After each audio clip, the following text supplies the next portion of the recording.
Terima kasih Mbak Desi. Uh, Bapak Ibu, Assalamualaikum warahmatullahi wabarakatuh. Selamat pagi, salam sejahtera, shalom, salam kebajikan, nama budaya. Saya akan share, izin saya share screen. Sudah tampak, Mbak Desi? Ya, sudah Dok. Oke, baik. Izin saya akan menyampaikan materi pertama terkait dengan TKRS atau tata kelola rumah sakit ya. Saya berharap ini hanya sebagai suatu penajaman saja, karena pada prinsipnya Bapak Ibu di rumah sakit pasti sudah mendapatkan dan insya Allah sudah membaca ya standar akreditasi yang dikeluarkan oleh Kementerian Kesehatan, dan mungkin saya di dalam hal ini tidak membaca satu persatu, tetapi lebih kepada inti penting daripada standar atau elemen yang harus disiapkan oleh rumah sakit ya. Oke. Tentunya untuk mencapai suatu tata kelola rumah sakit yang baik atau good governance yang mungkin dapat secara kasat mata kita lihat lewat penampilan maupun keramahan staf rumah sakit, di samping mempersiapkan semua standar akreditasi juga harus memaksimalkan gitu ya, bagaimana penampilan, keramahan, dan salah satu contoh ya kita menerapkan yang disebut dengan 5R, yaitu rapi, resik, rawat, rajin, dan ringkas. Tujuannya adalah bagaimana mencapai suatu good governance. Bapak Ibu, kalau kita membaca standar TKRS itu ada kurang lebih 15 standar ya, kalau kita melihat dari helikopter view dari atas ya, di mana dari TKRS 1 itu kita akan berbicara bagaimana peran tanggung jawab dari Dewan Pengawas atau representatif pemilik. Kemudian TKRS 2 adalah kita berbicara kepala rumah sakit atau direktur. 3-8 adalah berbicara pimpinan rumah sakit, dalam hal ini second line dari direktur, yaitu apakah dia wakil direktur atau kepala bidang ya. 9-11 kita akan berbicara bagaimana peran dan tanggung jawab kepala unit baik klinis maupun non klinis. 12 kita berbicara budaya, safety, keselamatan, 13 etik, 14 manajemen risiko, dan 15 penelitian menggunakan subjek manusia ya, biasanya untuk di rumah sakit pendidikan. Baik, kita mulai dari TKRS pertama. Tadi disampaikan bahwa TKRS pertama adalah peran dari dewas atau representatif pemilik yang akan dituangkan dalam hospital by law, di mana di sini elemennya hanya 4, yaitu pertama ada SK dari pemilik ya tentang penetapan dari Dewan Pengawas atau representatif pemilik tersebut, di mana tentunya struktur organisasinya itu berbeda antara struktur organisasi rumah sakit dan struktur organisasi dari dewas tersebut. Kemudian ada tanggung jawab dan wewenangnya yang dituangkan dalam HBL meliputi A sampai H.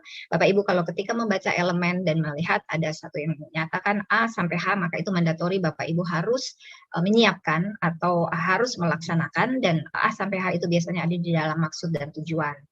Kemudian yang efek ketiga adalah setiap tahun pemilik harus melakukan suatu evaluasi menggunakan kriteria, bisa diambil dari job description-nya dewas gitu, dan itu harus didokumentasikan ya. Jadi ada penilaian kinerja dari dewas oleh pemilik. Dan yang keempat adalah menetapkan atau mengesahkan visi misi, tentu melalui arahan dari pemilik. Bapak Ibu, tadi dikatakan bahwa tanggung jawab dari Dewan Pengawas itu adalah A sampai H. Poin-poinnya sebenarnya tidak jauh berbeda dengan standar akreditasi sebelumnya, cuma ada beberapa poin yang mungkin ada tambahan terkait dengan tanggung jawab melakukan pengkajian pelaporan PMKP setiap 3 bulan, memberikan feedback, dan dievaluasi progresnya pada pertemuan berikutnya. Berarti kalau dievaluasi di triwulan pertama, akan dilakukan evaluasi lagi apa progresnya di triwulan kedua. Jadi ada suatu kesinambungan di dalam evaluasi tersebut. Di samping pengkajian program PMKP, ada juga pengkajian laporan manajemen risiko. Hal ini harus dilakukan setiap semester, jadi mungkin setiap tahun itu ada 2 kali. Kurang lebih ini tanggung jawab dari Dewan Pengawas. Kemudian kita masuk pada TKRS yang kedua, kita berbicara tentang peran dan tanggung jawab dari direktur atau kepala rumah sakit, di mana direktur harus menetapkan kebijakan-kebijakan dalam bentuk regulasi, dan ada kualifikasi dari seorang direktur rumah sakit tentunya sesuai dengan persyaratan perundang-undangan, dan ada uraian tugas dan wewenangnya. Kemudian yang EP kedua, penerapan di mana tanggung jawab yang sudah dituangkan dalam job description tadi itu ada pembuktian untuk telah dijalankan ya. Jadi ada uraian tugas A sampai I. Jadi kalau tadi Dewas A sampai H, maka Direktur A sampai I itu juga tertuang dan ada bukti pelaksanaan dan dievaluasi oleh Dewan Pengawas. Jadi ada bukti tadi kalau Dewas dievaluasi oleh pemilik. Nah, kemudian ini adalah direktur dilakukan evaluasi oleh representatif pemilik atau Dewan Pengawas. Evaluasinya tentu didokumentasikan dan dilakukan setiap tahun. Ini kurang lebih tanggung jawab dari direktur yang meliputi sebenarnya tidak jauh berbeda dengan yang sebelumnya. Cuman ada beberapa yang tambahan di mana direktur akan menetapkan IMPRS, indikator mutu prioritas rumah sakit setiap tahun. Kemudian juga tadi melaporkan kepada Dewas atau representatif pemilik setiap 3 bulan dan juga melaporkan program manajemen risiko setiap 6 bulan. Itu mungkin tambahan ya. Yang lain saya rasa masih sama seperti sebelumnya. Baik, Bapak Ibu, kita masuk pada TKRS yang ketiga. Kita akan masuk pada apa sih tanggung jawab dari pimpinan. Tadi disebutkan pimpinan adalah second line, apakah dia wakil direktur atau dia kepala-kepala bidang ya. Ada 4 elemen di sini. Yang pertama adalah direktur yang menunjuk siapa yang akan atau yang mengangkat pimpinan dan kepala unit. Tentu ada kualifikasinya. Jadi sebaiknya ada semacam suatu master kualifikasi SDM di rumah sakit untuk menduduki jabatan tertentu, maka apa persyaratan jabatannya. Sehingga ketika kita melakukan suatu rekrutmen, kita akan melihat pada master kualifikasi tersebut. Mungkin itu ya, jadi tentunya itu akan disesuaikan, nanti ditetapkan serta uraian tugasnya. Yang kedua adalah pimpinan juga bertanggung jawab menyusun dan nanti akan menyerahkan kepada direktur dan tentu akan disahkan oleh Dewas, adalah misi dan value atau nilai apa yang dianut ya, serta kebijakan-kebijakan prosedur yang akan dilaksanakan di rumah sakit. Merencanakan dan menentukan jenis pelayanan klinis, memenuhi kebutuhan pasien, dan ada proses untuk menerima masukan dari tokoh masyarakat dan para stakeholder, di mana proses menerima masukan ini tujuannya adalah untuk peningkatan mutu pelayanan. Jadi Bapak Ibu, poin C dan D ini sebenarnya saling berhubungan. Ketika pimpinan merencanakan dan menentukan jenis pelayanan, tentunya akan melalui suatu tahapan bahwa menerima masukan dari siapa saja yang kira-kira akan menggunakan rumah sakit tersebut. Baik Bapak Ibu, kita masuk pada TKRS 3.1, ada suatu komunikasi efektif yang dilaksanakan secara menyeluruh di rumah sakit. Penyampaiannya harus akurat dan tepat waktu. Jadi mungkin ada suatu kebijakan bagaimana komunikasi internal dan komunikasi eksternal. Misalnya komunikasi internal, bagaimana dilakukan rapat koordinasi yang dilakukan oleh komite mutu setiap 3 bulan, bagaimana komunikasi rapat dengan Dewan Pengawas dan sebagainya. Itu mungkin kalau kita sebut dengan komunikasi internal. Silakan rumah sakit yang akan menetapkan bagaimana cara menyampaikan komunikasi tersebut. Komunikasi juga dilakukan baik antara para PPA, antara unit klinis non-klinis, antara PPA dengan manajemen dan sebagainya, dan itu dibuktikan telah dilaksanakan dan didokumentasikan. Kemudian rumah sakit juga atau pimpinan akan mengkomunikasikan visi misi, renstra, tujuan kebijakan kepada semua staf yang ada di rumah sakit. Bapak Ibu, kita masuk pada TKRS keempat, masih tetap peran dan tanggung jawab dari para pimpinan atau kepemimpinan, para leadership. Yaitu kita akan masuk untuk TKRS 4 dan 5, kita akan lebih fokus pada PMKP. Di mana elemen pertama, direktur dan pimpinan diminta harus ada partisipasi ketika merencanakan program PMKP. Memang nantinya terkait dengan standar PMKP, program PMKP akan disusun oleh komite mutu, tetapi tentunya itu ada peran dari para direktur dan pimpinan. Kemudian pimpinan akan memilih menetapkan suatu proses pengukuran, pengkajian data, dan tentunya quality improvement dan sustainability. Nah, ini suatu rangkaian proses yang tidak bisa terpisah satu dengan yang lain. Kemudian pimpinan juga mensupport dengan adanya teknologi, apakah SIM-RS atau sumber daya yang lain dalam bentuk SDM ya, dalam rangka terwujudnya program PMKP dengan adanya satu pelatihan ya, in-house training dan sebagainya. Kemudian dilakukan suatu mekanisme pemantauan dan koordinasi terhadap jalannya pelaksanaan program PMKP di rumah sakit. Baik Bapak Ibu, kita masuk pada TKRS yang kelima. Sebelumnya saya akan ingin menggambarkan bahwa ketika ada suatu data dari unit, apakah data dari insiden atau mutu, manajemen resiko, itu akan dilaporkan ke komite mutu secara terintegrasi. Kemudian komite mutu akan mengundang semua pihak terkait, ya, apakah itu komite-komite, kemudian manajemen, ya, itu akan dilakukan rapat koordinasi setiap 3 bulan. Kemudian menerima masukan dari semuanya dan dibuatkan laporan secara resmi kepada direktur dan pimpinan. Dilakukanlah koordinasi integrasi di sini dan kemudian dilaporkan kepada Dewan Pengawas. Untuk mutu dan patient safety setiap 3 bulan, manajemen risiko setiap 6 bulan. Kemudian diberikan feedback dari Dewas kepada direktur, ke komite mutu, dan tentunya sampai kepada staf lewat kepala unit melalui channel yang ditetapkan oleh rumah sakit, apakah dalam bentuk rapat, laporan, storyboard, buletin, dan sebagainya. Silakan rumah sakit yang akan menentukan. Bapak Ibu, kita masuk pada TKRS yang kelima. Direktur dan pimpinan akan menetapkan tahun yang berjalan, misalnya 2022, apa prioritas perbaikan di tingkat rumah sakit yang merupakan suatu proses yang mempunyai dampak yang luas atau menyeluruh, hospital wide, termasuk di dalamnya adalah patient safety dan analisa dampak perbaikan. Bapak Ibu, ada 3 EP di sini. Pertama adalah ketika direktur akan memutuskan apa prioritas perbaikan, maka harus ada database atau data yang menunjang sehingga keputusan prioritas perbaikan itu diambil. Nanti akan saya jelaskan di slide berikutnya. Kemudian prioritas perbaikan itu sendiri ketika akan diputuskan harus menggunakan beberapa kriteria prioritas sebagai pertimbangan sebelum diputuskan. Dan yang ketiga adalah setelah dilakukan pengukuran, kemudian dilakukan perbaikan, peningkatan mutu, ada namanya kajian terhadap dampak perbaikan tersebut, baik dampak primer maupun dampak sekunder di tingkat rumah sakit maupun di tingkat unit.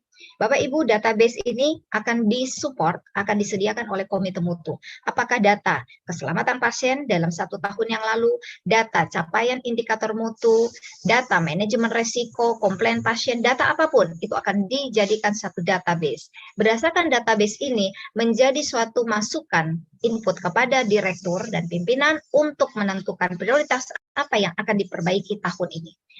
Dalam melakukan penetapan prioritas, masuklah kriteria. Ada kurang lebih 8 kriteria yang akan dipertimbangkan sehingga prioritas itu dipilih. Setelah dilakukan penetapan prioritas, kemudian direktur akan menentukan indikator apa yang diperbaiki, dan tentunya indikator itu akan dicek, dipantau dampak primernya, dan satu yang akan dipilih setiap tahun sampai kepada dampak sekundernya. Bapak Ibu, kalau kita lihat data yang tadi kita akan masukkan 8 kriteria, salah satunya adalah apakah perbaikan itu merupakan masalah yang terjadi di rumah sakit sehingga perlu kita prioritaskan untuk diperbaiki, apakah dia high volume, kemudian apakah dia proses berisiko tinggi, apakah selama ini menimbulkan suatu ketidakpuasan baik pada pasien maupun pada staf, mudahkah dia diukur, apakah merupakan ketentuan dari pemerintah, persyaratan eksternal, sesuaikah dengan Renstra, dan apakah akan memberikan dampak terhadap pengalaman pasien atau patient experience. Bapak Ibu, inilah kriteria menjadi pertimbangan ketika direktur akan menentukan prioritas perbaikan yang akan dilaksanakan di tahun tersebut. Adapun prioritas perbaikan ada 6 untuk rumah sakit yang rumah sakit pendidikan, tetapi 5 saja untuk rumah sakit yang non pendidikan. Yang pertama adalah terkait dengan sasaran keselamatan pasien, di mana masing-masing sasaran, setiap sasaran ini akan diturunkan satu indikator. Yang kedua adalah pelayanan klinis prioritas untuk perbaikan. Bapak Ibu rumah sakit silahkan memilih setiap tahun, berdasarkan kriteria ini, apa pelayanan yang akan diperbaiki di tahun tersebut. Silahkan. Dari pelayanan ini, Bapak Ibu akan menurunkan satu indikator, minimal satu indikator. Mau lebih, silahkan. Bapak Ibu mau milih 5, 10, silahkan. Yang penting minimal 1.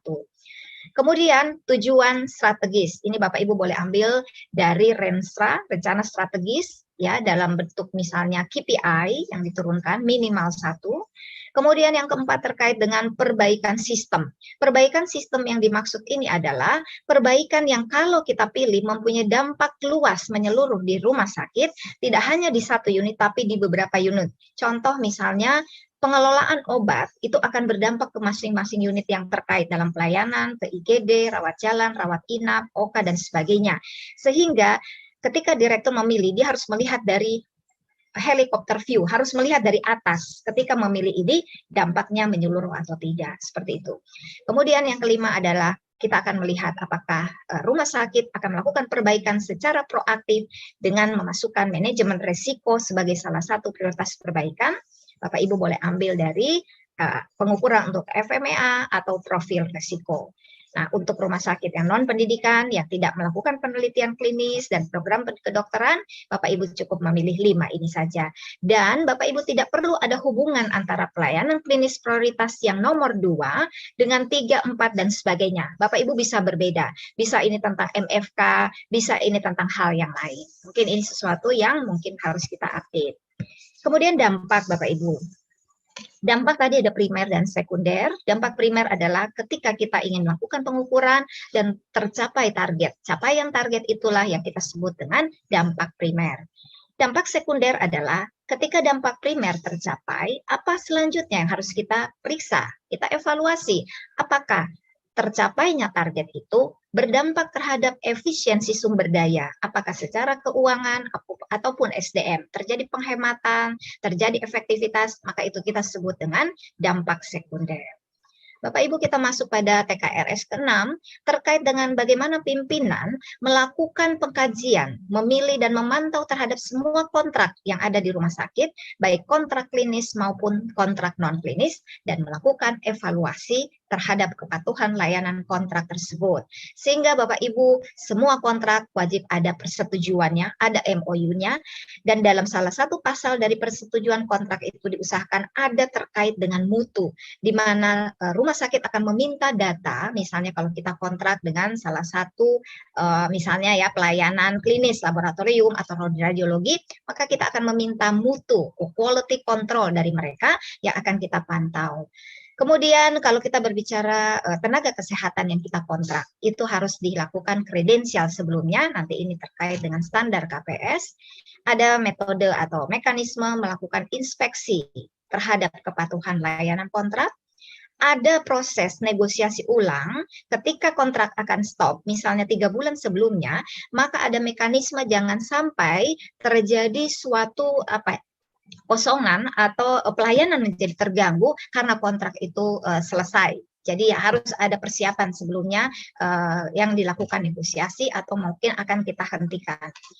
Kemudian tadi yang saya sampaikan data mutu yang harus kita pantau ya sesuai dengan unit tentu, frekuensi pelaporannya, mekanismenya, quality control apa yang kita minta dari dia, dan ada mekanisme pemantauan dari para pimpinan atau manajer yang terkait dengan layanan tersebut, dan ini tentunya merupakan bagian dari program PMKP rumah sakit.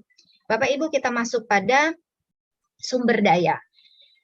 Di sini kita akan melihat bahwa ketika pimpinan memutuskan membeli, melakukan pengadaan terhadap sumber daya, apakah SDM atau sumber daya lainnya, maka yang harus dilihat adalah pertimbangan mutu dan dampaknya pada keselamatan, bukan hanya melihat pada cost atau biaya.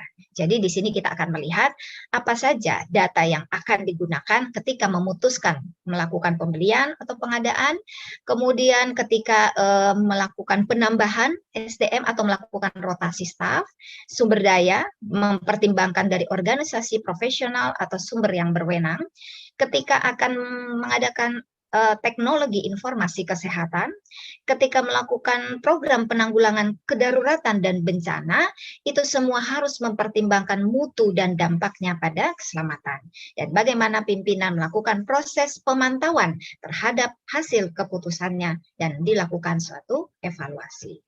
Bapak Ibu, kita berbicara sekarang terkait dengan supply chain atau rantai rantai perberkalan di sini, di mana ketika Bapak Ibu melihat bahwa ada suatu resiko yang bisa terjadi terkait dengan rantai perbekalan, maka Bapak Ibu coba membuat suatu daftar. Daftar ini adalah terkait dengan obat, perbekalan medis atau peralatan medis yang paling beresiko di rumah sakit. Ya, beresiko itu dalam arti tidak stabil, gampang terkontaminasi, rusak, atau palsu.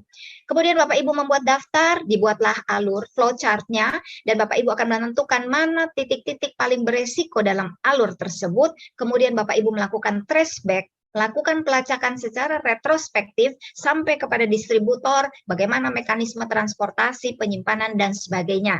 Dan yang terakhir adalah Bapak Ibu harus memberitahu kepada produsen dan akan melakukan suatu tindakan jika menemukan hal-hal yang tidak sesuai dengan standar. Jadi ilustrasinya Bapak Ibu membuat daftar dulu. Dari daftar ini setiap tahun pilih satu saja, tidak usah semuanya, tidak usah obat, perbekalan, dan salah satu dari sini misalnya kita memilih vaksin, misalnya pengadaan vaksin, kita bikin flow-nya, kemudian Bapak Ibu tentukan risk point-nya, dan buatlah suatu tindakan terhadap apa yang Bapak Ibu temukan. Jadi trace back ke belakang. Jadi kalau kita menerima vaksin di rumah sakit, Bapak Ibu mundur ke belakang. Kita menerima dari mana? Farmasi, farmasi ada dari mana? Dari gudang, gudang itu dari mana? Distributor, bagaimana mereka tiba di airport, dan sebagainya, dan sebagainya. Kita akan melakukan suatu checklist pemeriksaan, apakah mereka sudah melakukan sesuai standar yang ditentukan. Seperti itu kira-kira yang rantai perbekalan. TKR 8 kita berbicara tentang komite-komite Bapak Ibu. Jadi kita tahu ada komite medik, komite keperawatan, dan komite yang lainnya, kesehatan lainnya ya.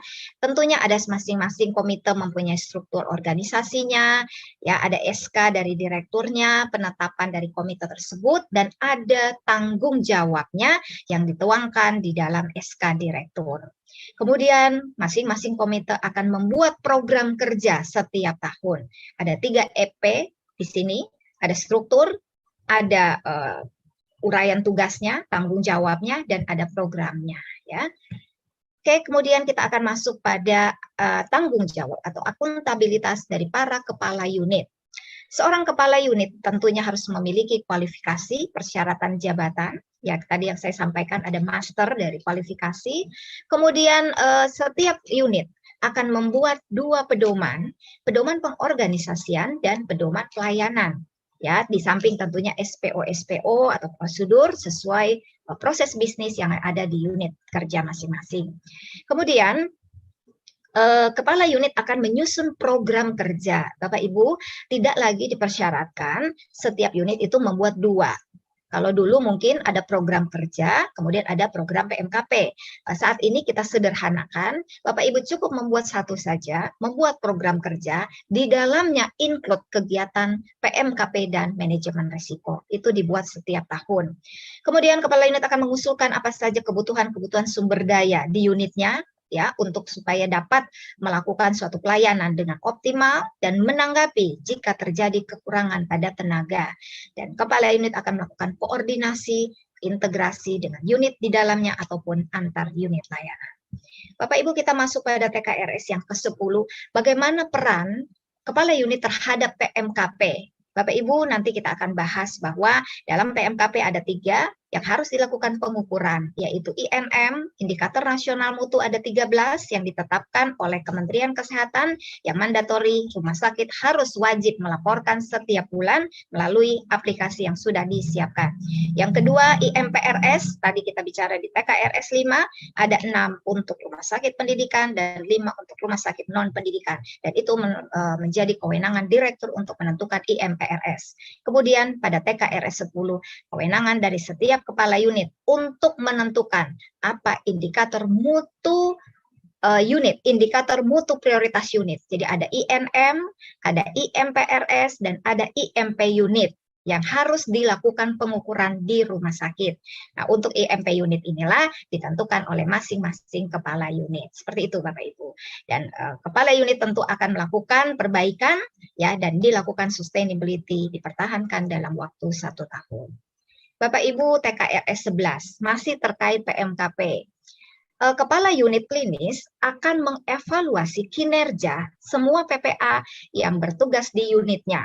Untuk dokter, kita akan menggunakan OPPE sesuai yang ada di KPS gitu setiap tahun, dan untuk perawat sama setiap tahun, dan staf lainnya. Cuman di sini kita tidak mewajibkan rumah sakit menggunakan OPPE untuk perawat dan tenaga kesehatan lainnya. Silakan rumah sakit menentukan evaluasi kinerja Untuk perawat dan tenaga kesehatan lainnya, kita hanya mempersyaratkan OPPE untuk para dokter. Nah, yang harus digarisbawahi di sini adalah semua penilaian kinerja dari para PPA ini harus wajib memasukkan indikator mutu di mana mereka bekerja. Jadi mungkin masing-masing PPA itu bisa berbeda, tergantung dia bertugas di mana. Seperti itu. Karena salah satu yang akan dinilai dalam kinerja individu itu adalah keterlibatan mereka di dalam peningkatan mutu di unit yang dia lakukan bertugas.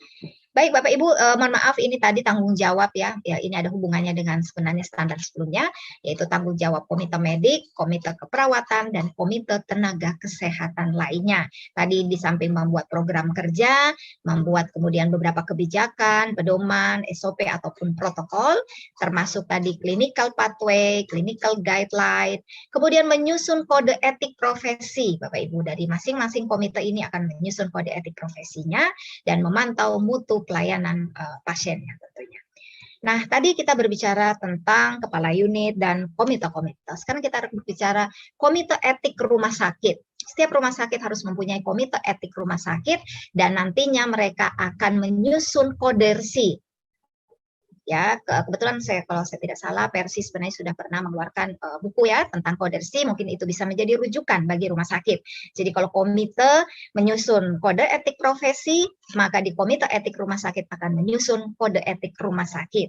Seperti itu, dan menyusun suatu framework kerangka kerja bagaimana pelaporan dan mengelola ketika terjadi pelanggaran-pelanggaran etik yang di rumah sakit. Nah, disinilah akan berkolaborasi bersama di samping komite-komite yang 3 tadi bersama komite etik rumah sakit, dan adanya suatu pelatihan ya, adanya suatu sumber daya ya yang diberikan oleh para pimpinan dan direktur untuk mensupport bagaimana pelaksanaan kerangka kerja dari komite etik yang sudah dibuat. Bapak Ibu, kita masuk kepada budaya. Budaya keselamatan di rumah sakit ada di standar TKRS 13 dan ada di standar PMKP 10 ya. Yang disebut dengan kepemimpinan budaya di sini adalah bagaimana pimpinan berperan mendukung budaya keselamatan di rumah sakit dengan membuat program budaya keselamatan. Bapak Ibu, kalau kita ingin menerapkan atau ingin melaksanakan akreditasi, Bapak Ibu harus membaca betul elemen penilaian. Kalau di sini tertulis program, maka Bapak Ibu tolong siapkan program, jangan menyiapkan panduan seperti itu ya. Dan sudah ada guideline. Program itu terdiri dari poin A sampai H. Itu aja yang Bapak Ibu akan masukkan dalam program tersebut. Kalau ada tambahan boleh, tetapi minimal jangan dikurangi A sampai H.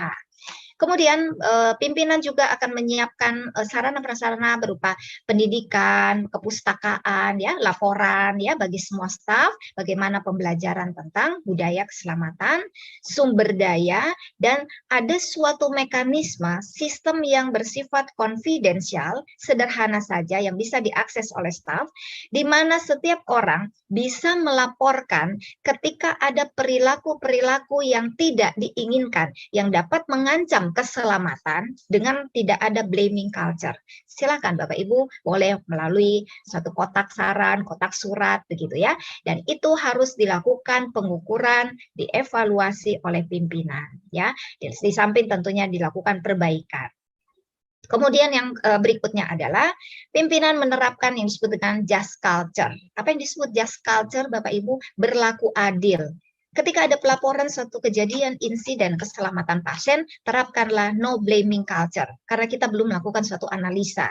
Jadi jangan langsung dihukum kalau orang baru melapor.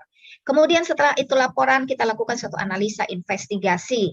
Ketika memang ada unsur kesengajaan yang dilakukan oleh staf tersebut, maka kita mungkin bisa memberikan suatu teguran atau punishment. Tetapi ketika itu bukan unsur kesengajaan, karena ada dalam satu sistem yang harus diperbaiki, maka jangan kita hukum dia. Nah, kita berlaku adilnya di sini, melalui suatu tahapan proses investigasi dan analisa. Baik Bapak Ibu, tadi disampaikan bahwa rumah sakit harus membuat program budaya keselamatan, apa saja isinya meliputi A sampai H. Bagaimana memberikan sosialisasi, melakukan pelayanan yang aman kepada pasien, bagaimana mereka berani untuk membuat laporan ya ketika ada dia melihat ada sesuatu yang bisa mengancam keselamatan ya dan perlakuan yang adil. Kemudian kerjasama tim, bagaimana komitmen pimpinan untuk mendukung dengan satu metode yang aman. Ada suatu identifikasi mengenali perilaku-perilaku sembrono. Misalnya harusnya dia cuci tangan, dia tidak mau cuci tangan, harusnya melakukan mark side, tidak mau time out, dan sebagainya. Dan Bapak Ibu bisa melakukan suatu evaluasi secara berkala. Nah, inilah kira-kira Bapak Ibu program yang mungkin ini hal baru, tetapi mudah-mudahan rumah sakit bisa menerapkannya. Manajemen resiko, Bapak Ibu, yang kedua terakhir adalah kita ingin melihat sejauh mana rumah sakit atau direktur pimpinan dan semua yang ada di rumah sakit itu ikut berpartisipasi secara proaktif. Karena kita berbicara risk management, sesuatu proses proaktif di dalam menyusun program dan dalam penetapan daftar risiko. Bapak Ibu, kita sudah memberikan satu panduan. Program risk management risiko berisi proses manajemen risiko, mengintegrasikan semua kategori risiko, membuat pelaporan setiap 6 bulan kegiatan baik kepada direktur maupun dewan pengawas, dan mengelola klaim tuntutan. Bapak Ibu mohon maaf, ada sedikit salah ketik, di dalam standar tulisnya tuntunan. Jadi sebenarnya adalah tuntutan. Jadi klaim ini bukan klaim BPJS, tetapi klaim tuntutan. Jadi Bapak Ibu harus secara proaktif mencegah kerugian-kerugian yang dapat menyebabkan tuntutan bagi rumah sakit. Nah, Bapak Ibu, kategori resiko yang harus Bapak Ibu lakukan identifikasi adalah risiko operasional, di dalamnya ada risiko klinis yaitu patient safety, dan ada risiko non klinis. Risiko keuangan di sini juga ada sedikit mungkin karena copy paste, jadi risiko keuangan itu sebenarnya definisinya seperti ini karena yang ada standar itu sama dengan risiko kepatuhan. Resiko reputasi, citra rumah sakit bisa terancam, dan resiko strategis terkait dengan rencana strategis rumah sakit. Bapak Ibu, resiko kepatuhan terhadap hukum dan regulasi, bukan kepatuhan terhadap SPO rumah sakit. Seperti itu Bapak Ibu. Jadi terhadap apa yang ditetapkan oleh regulasi. Dan yang terakhir TKRS 15, bagaimana rumah sakit ya bertanggung jawab terhadap mutu dan keamanan ketika dilakukan penelitian di mana pasien menjadi subjek ataupun staf menjadi subjek penelitian. Jadi semacam ada suatu penanggung jawab program penelitian bisa lewat Komkordik, Pakordik, ada kode etik penelitian dan ada persyaratan sesuai peraturan perundang-undangan sebelum penelitian itu dilaksanakan, misalnya dengan ethical clearance ya atau sebagainya. Silakan itu harus dilakukan suatu upaya-upaya mekanisme untuk menjaga agar penelitian ini jangan sampai menyebabkan cedera ataupun kerugian pada pasien. Kemudian ada proses bagaimana menyelesaikan konflik kepentingan, baik secara finansial maupun non-finansial yang terjadi akibat penelitian di rumah sakit. Kemudian adanya sumber daya, fasilitas tentunya yang untuk menunjang dilakukan penelitian tersebut. Ada informed consent, pasien harus diberikan informasi ya secara tertulis bagaimana penelitiannya, tidak ada paksaan, lamanya penelitian dan sebagainya. Kemudian kalau penelitian itu dilakukan oleh pihak ketiga, maka pihak ketiga tersebut wajib memantau, melakukan evaluasi terhadap mutu, keamanan, dan etika dalam penelitian tersebut. Ada evaluasi setiap tahun oleh penanggung jawab penelitian terhadap seluruh penelitian yang dilakukan di rumah sakit setiap tahun. Dan ini tentunya masuk menjadi salah satu program di PMKP rumah sakit, yaitu memantau dan melakukan evaluasi secara berkala. Baik Bapak Ibu, mungkin itu saja yang bisa saya sampaikan terkait dengan standar tata kelola rumah sakit. Terima kasih, saya kembalikan kepada MC. Baik, terima kasih Dr. Arjati atas paparannya. Untuk selanjutnya ada beberapa pertanyaan Dok, sudah Desi share ke dokter juga. Oke. Ya, ini saya coba bacakan dari Bapak Prianto Swasono ya. dari Rumah Sakit MMC Surabaya. Untuk SK penetapan dewas, apakah harus berupa SK? Jika menggunakan akta penetapan notaris dari hasil RUPS atau keputusan tertinggi, apakah diperbolehkan? Jadi begini, kalau tadi ya, kalau kita berbicara representatif pemilik atau dewas itu kan adalah orang atau sekelompok orang yang akan melakukan pengawasan terhadap jalannya operasional rumah sakit, ya. Penetapan akte notaris dari RUPS itu mungkin sebagai penetapan di dalam satu rapat RUPS, tetapi yang kita inginkan adalah pengangkatan sebagai dewas karena ada tanggung jawab yang tadi ya, yang harus dituangkan dalam hospital bylaw yang harus dituangkan. Jadi diupayakan ada satu SK tersendiri, SK pengangkatannya, dan ada tanggung jawab yang tidak terlepas dari SK tersebut, yang tentunya juga dituangkan di dalam hospital bylaw. Seperti itu untuk Pak Prianto. Kemudian yang kedua, Bapak Ahmad Safei,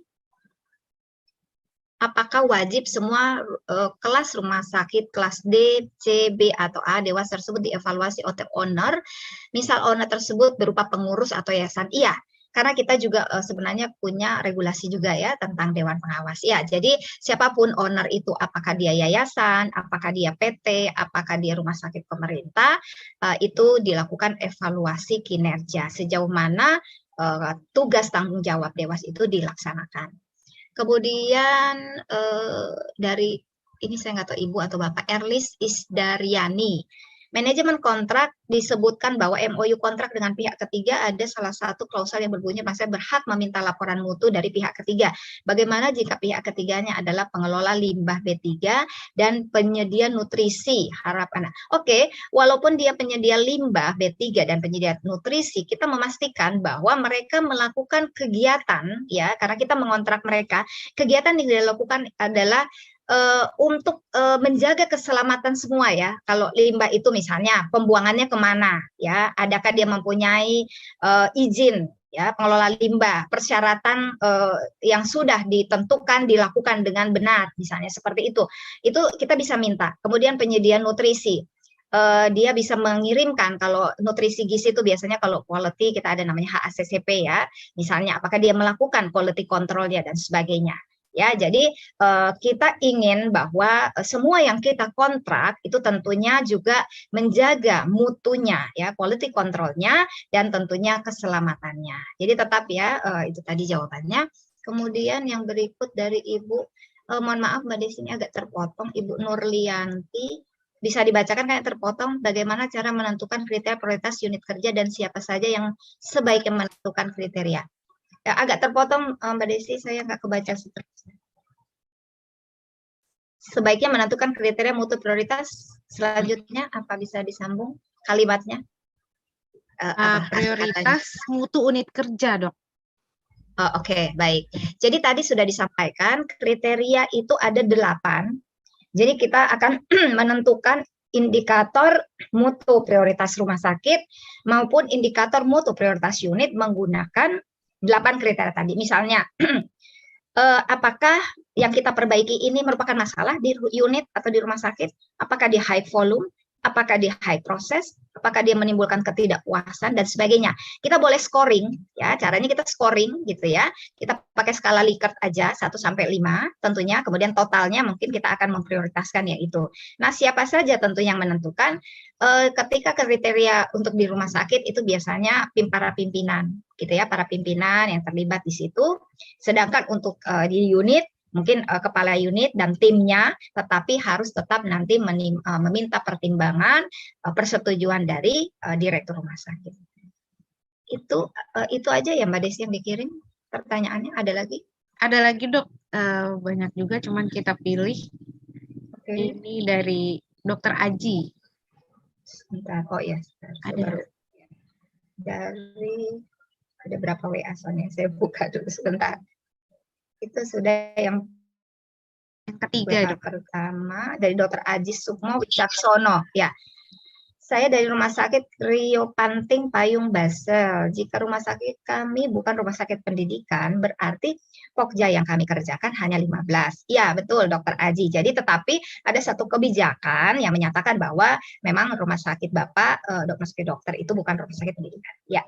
Oke, jadi bisa TDD ya, tidak dapat dinilai. Kemudian dari Bapak Chandra Dewi Cahyono, untuk tracking implan di mana saat diterima sudah dengan tidak berlabel original pabrik karena implan tersebut memiliki potensi konsinyasi.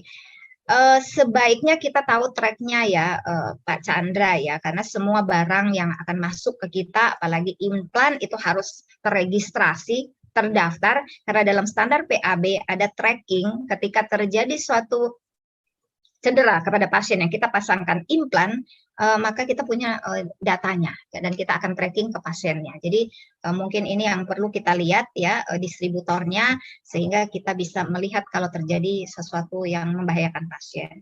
Kemudian dari Ibu Dwi Andari Nur, penilaian kinerja profesi menjadi wilayah bidang atau komite. Oke, menjadi wilayah komite ya. Bidang itu memberikan input atau masukan. Jadi misalnya kalau di komite medik itu adalah subkomite peningkatan mutu, tentunya juga ada penilaian dari ketua KSM-nya, misalnya ya kalau dokter ya kelompok staf medis, tetapi untuk melakukan penilaian akan mendapatkan masukan. Masukan dari mana? Kepala bidang pelayanan medik misalnya ya, kemudian dari farmasi ya, kepatuhan terhadap Fornas ataupun formularium dan sebagainya. Jadi bidang-bidang itu memberikan masukan ya, data dari masukan itulah yang akan dilakukan penilaian kinerja. Itu aja yang Mbak Desi, masih ada lagi? Masih ada 2 lagi dok, baru kita kirim ya. Baik, dari Dokter Lu Putus Suwartini Kusumawati. Jika rumah sakit pemerintah, siapa yang dijadikan sebagai pemilik dan siapa sebagai pengawas? Bisa dilaksanakan dengan baik. Oke, rumah sakit pemerintah tergantung milik. Kalau rumah sakit vertikal tentunya adalah pemiliknya adalah Kementerian Kesehatan. Biasanya ya, kalau di provinsi biasanya pemiliknya adalah Pemda tingkat 1 dan biasanya kalau di kabupaten kota itu adalah Pemda tingkat 2. Kalau itu rumah sakit pemerintah ya, Dokter Luna. Pengawas ya silahkan, nanti yang menentukan adalah ownernya, pemiliknya ya. Jadi mungkin bisa membaca regulasi tentang Dewan Pengawas ya. Jadi biasanya Dewas itu ada sekelompok orang, perwakilan unsur dari pemilik, kemudian tokoh masyarakat, kemudian profesional yang paham tentang perumahsakitan. Biasanya seperti itu. Kemudian Dr. M. Saleh Tultualeka SPM, apa menjadi syarat mutlak bagi rumah sakit yang akan mengajukan dilakukan survei sudah harus mempunyai dewas rumah sakit. Ya, karena ada dalam standar ya dok ya. Jadi tentunya yang tertuang dalam standar, maka itu akan menjadi kewajiban untuk dipenuhi. Oke, Mbak Desi, ada lagi?